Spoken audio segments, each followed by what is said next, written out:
의지의 순복. 요한복음 17장 4절. 아버지께서 내게 하라고 주신 일을 내가 이루어. 순복은 외적인 삶이 아니라 의지를 내어 맡기는 것입니다. 의지를 내어 맡기면 모든 것이 이루어집니다. 삶에 대단히 많은 중대 국면 가운데 가장 큰 갈림길은 의지의 순복입니다. 하나님께서는 우리에게 순복을 강요하지 않고 우리 스스로 내어 맡길 때까지 기다리십니다. 이 싸움은 결코 다시 반복할 필요가 없습니다. 구원을 위한 순복. 내게로 오라. 내가 너희를 쉬게 하리라. 마태복음 11장 29절. 참된 쉼을 위해 우리 의지를 주님께 순복한 이후에 구원의 의미가 무엇인지 경험하게 됩니다. 마음과 생각을 번민케 하는 일이 있다는 것은 내게로 오라는 의지를 향한 부름입니다. 그 부름의 자원에서 가는 것입니다. 헌신을 위한 순복. 누구든지 나를 따라오려거든 자기를 부인하고. 마태복음 16장 24절. 여기서 순복은 나 자신을 예수님께 내어드리고 내 마음 중심에서 주님의 안식을 누리는 것입니다. 만일 내 제자가 되려면 내 자신에 대한 권리를 내게 내어 맡겨야 한다. 그 후 그의 남은 삶은 내어 맡긴 삶의 표현일 뿐입니다. 한번 내어 맡기고 나면 우리는 만일이라는 상황을 생각할 필요가 없습니다. 우리 상황이 어떠하든 상관없이 주님만으로 충분한 것입니다. 죽음을 위한 순복. 남이 내게 띄우고. 요한복음 21장 18절. 죽음을 향해 묶인다는 것이 무엇을 의미하는지 압니까? 어떤 황홀한 순간에 하나님께 당신을 내어 맡기는 결단을 주의하십시오. 당신은 다시 취소할 가능성이 많기 때문입니다. 순복이란 예수님께 관심을 끌지 못한 것들이 당신에게도 전혀 관심이 될 수 없을 만큼 주님의 죽으심과 함께 예수님과 연합하는 것입니다. 내어 맡긴 후에는 무엇을 해야 합니까? 내어 맡긴 후의 모든 삶은 오직 하나님과의 계속되는 사귐을 열망하는 것입니다.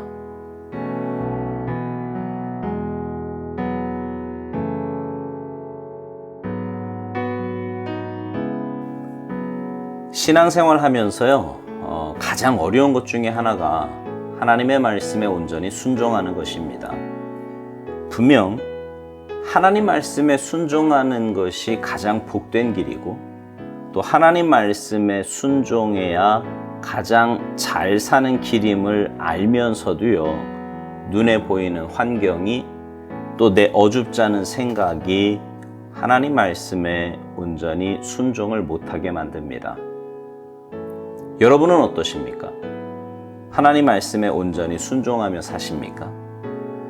이런 질문을 받으면 가장 많이 하는 대답이 뭐예요? 순종하려고 노력합니다. 그 말은 온전히 순종하지 않는다는 말입니다. 내가 할 수 있는 것, 다시 말해 비교적 쉽게 할 수 있다고 생각하는 것에 대해서는 순종하지만 그렇지 않은 것은 노력은 하지만 못하고 있다는 말이지요. 오늘 묵상 제목이요, 의지의 순복입니다. 의지의 순복. 순복은 외적인 삶이 아니라 의지를 내어 맡기는 것인데, 의지를 내어 맡기면 모든 것이 이루어진다고 말합니다. 삶에 대단히 많은 중대 국면 가운데 가장 큰 갈림길은 의지의 순복이라는 거죠. 그렇습니다. 내 의지가 어디를 향해 있느냐에 따라 우리의 삶은 순종의 삶인지 아닌지가 결정이 됩니다. 그리고 순종의 삶을 사느냐 아니냐에 따라 우리의 삶의 모습도 엄청나게 달라집니다. 그래서 우리의 삶의 중대 국면 가운데 가장 큰 갈림길이 의지의 순복이다, 이렇게 말하는 거예요. 순종하는 삶과 그렇지 않은 삶은 나중에 보면 그 삶의 모습이 하늘과 땅 차이이기 때문입니다. 저는 목회하면서요, 그런 분들 많이 봤어요. 힘들고 어렵지만, 때로 눈물겹도록 버거운 것 같지만 어떻게 해서라도 하나님 말씀대로 살려고 몸부림을 칩니다. 자녀 문제이든 경제 문제이든 심지어 내 감정의 문제까지라고 할지라도 하나님 말씀에 그 모든 것을 내려놓고 주님 뜻에 맞추려고 몸부림을 칩니다. 신기한 것은요, 그런 분들의 삶은 점점 주님의 인도하심과 역사하심 속에 살아감을 보게 돼요.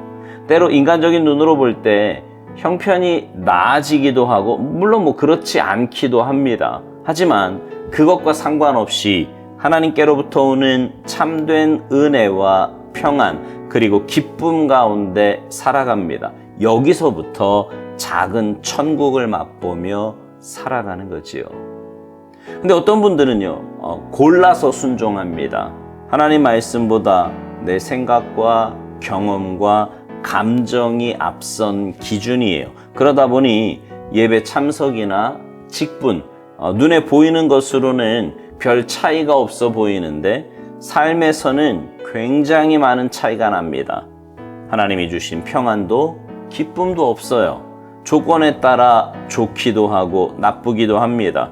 작은 천국은 고사하고 세상 사람들과 다를 바 없는 고민과 걱정과 아픔을 가득 안고 살아가는 겁니다. 여러분, 의지의 순복이 얼마나 큰 차이를 만들어내는지 보이십니까?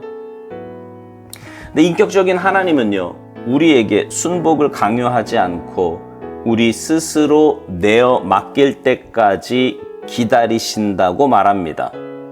그렇습니다. 하나님은 단 한 번도 우리에게 순복을 강요하신 적이 없으세요. 우리가 하나님을 온전히 신뢰하고 믿음으로 내어 맡길 때까지 기다려 주십니다. 우리가 오해하지 말아야 할 것은 하나님이 우리가 순복하지 않을 때 순복할 수밖에 없도록 환경을 만들어 가신다고 생각하는 사람들이 있는데, 그렇지 않아요. 하나님께서 만들어 가시는 것이 아니라 내가 그렇게 만들어 가는 겁니다. 순복하지 않으니 당연히 엉뚱한 선택을 하며 살 수밖에 없고요. 그런 선택을 하며 사니 삶이 엉뚱한 방향으로 흘러갈 수밖에 없는 거지요. 그러니 삶과 마음이 무너지고 망가지는 것이지 하나님이 그렇게 만드시는 것이 아니다, 이 말이에요. 오살림 목사님이 오늘 순복을 이제 세 가지로 나누어서 이야기를 하는데, 첫 번째는 구원을 위한 순복입니다. 죄 가운데 사는 우리의 삶에는 마음과 생각을 번민케 하는 일이 있어요. 그리고 그것에서 벗어나 참된 자유와 평안을 누릴 수 있는 길은 오직 주님께로 가는 것뿐입니다. 주님은 우리를 향해 내게로 오라고, 내가 너희를 쉬게 하리라고 말씀하십니다. 그 말씀에 자원하여 가게 될 때, 다시 말해서 주님의 부르심에 자원하여 순복할 때 우리에게는 구원의 기쁨과 안식과 평안을 누리게 되는 것입니다. 두 번째는 헌신을 위한 순복입니다. 여기서 순복은 나 자신을 예수님께 내어드리고 내 마음 중심에서 주님의 안식을 누리는 것이라고 말해요. 그러니까 헌신은 내 힘으로 하는 것이 아니라 주님께 모든 것을 내어 맡긴 후에 주님의 인도하심 따라 가는 것이 헌신이에요. 그리고 그 길에는 참된 안식이 있고 참된 만족이 있습니다. 마지막으로는 죽음을 위한 순복입니다. 이 부분에서 순복에 대해 이런 말을 해요. 순복이란 예수님께 관심을 끌지 못한 것들이 당신에게도 전혀 관심이 될 수 없을 만큼 주님의 죽으심과 함께 예수님과 연합하는 거라고요. 그러니까 우리는 주님과 함께 십자가에서 죽은 자들이라는 고백을 많이 합니다. 맞습니다. 우리는 주님께서 십자가에 죽으실 때 주님과 함께 죽은 자들이에요. 그래서 예수님 죽음이 내 죽음이고 예수님의 부활이 내 부활이라는 고백을 하는 것입니다. 그렇게 주님과 함께 죽은 자들은 주님 이 땅에서 그러하셨듯이 세상의 것에 그렇게 미련두지 않습니다. 아마 경험해 보신 분들은 다 아실 거예요. 주님과 함께 깊은 교제 가운데 있을 때, 그래서 주님이 내 마음을 만져주실 때면 우리는 여기서 정말 변화산에서의 제자들처럼 그런 천국의 기쁨을 맛보게 됩니다. 그러면 정말 내가 아무리 힘든 상황에 있어도 그 상황이 문제가 되지 않아요.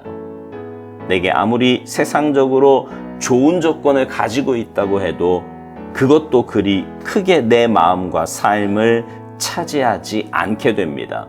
생각해 보세요. 천국을 맛보았는데 이 땅의 그 무엇이 그것을 대신할 수 있단 말입니까?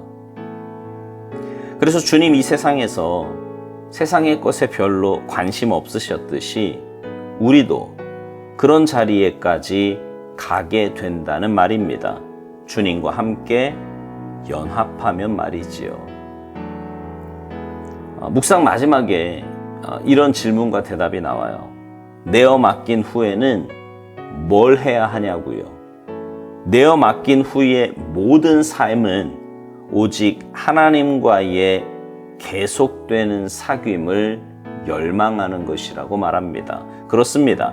구원과 헌신과 죽음을 위한 순복을 한 사람들, 주님께 모든 것을 내어 맡기고 주님의 인도하심 따라 사는 사람들에게 가장 중요하고 우선순위에 있게 되는 것은 바로 주님과의 관계입니다. 그 주님과의 관계가 아니면 그 어떤 것으로도 참된 만족과 평안을 누릴 수 없기 때문입니다. 사랑하는 성도 여러분, 여러분의 모든 것을 주님 앞에 내려놓고 주님께 순복하시기 바랍니다. 그럴 때 여러분은 이 땅에서부터 천국의 삶을 맛보고 누리며 살게 될 것입니다. 그러나 여전히 내가 살아서 내가 주인 되어 살아간다면 하루하루의 삶이 주님께로부터 점점 멀어지는, 천국에서 점점 멀어지는 불행하고 비참한 삶이 될 것입니다. 바라기는 여러분 모두의 삶이 주님께 온전히 순복하는 삶을 사셔서 주님과 행복한 동행하며 주님 안에서 참된 기쁨과 평안과 만족을 누리며 사시기를 주님의 이름으로 축복합니다. 아멘.